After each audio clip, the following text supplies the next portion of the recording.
திருத்துறைப்பூண்டி வட்டம் கீரக்கல்லூர் அருள்மிகு ஸ்ரீ முத்துமாரியம்மன் ஆலய சித்திரை தீமிதி திருவிழா வெகு விமரிசையாக நடைபெற்றது. ஏராளமான பக்தர்கள் தீயில் இறங்கி அம்மனுக்கு காணிக்கை செலுத்தினர். திருவாரூர் மாவட்டம் திருத்துறைப்பூண்டி கீரக்கல்லூர் கிராமத்தில் எழுந்து அருள் வழங்கிக் கொண்டிருக்கும் அருள்மிகு ஸ்ரீ முத்துமாரியம்மன் ஆலய சித்திரை தீமிதி திருவிழா கடந்த வாரம் காப்பு கட்டுதலுடன் துவங்கியது. ஒரு வார காலம் அம்மனுக்கு சிறப்பு அபிஷேக ஆராதனை நடைபெற்றது. தினம்தோறும் அம்மன் ரிஷபம், குதிரை, மயில் ஆகிய வாகனங்களில் கிராமப்புற பகுதிகளில் வலம் வந்து பக்தர்களுக்கு காட்சியளித்தார். முக்கிய திருவிழாவான தீமிதி திருவிழா நேற்று வெகு விமரிசையாக நடைபெற்றது.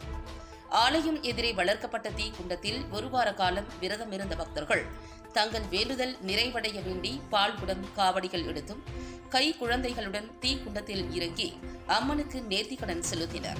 விழாவினை ஒட்டி காவல்துறையினர், தீயணைப்புத் துறையினர், மருத்துவத் துறையினர் கலந்து கொண்டு பாதுகாப்பு வழங்கினர்.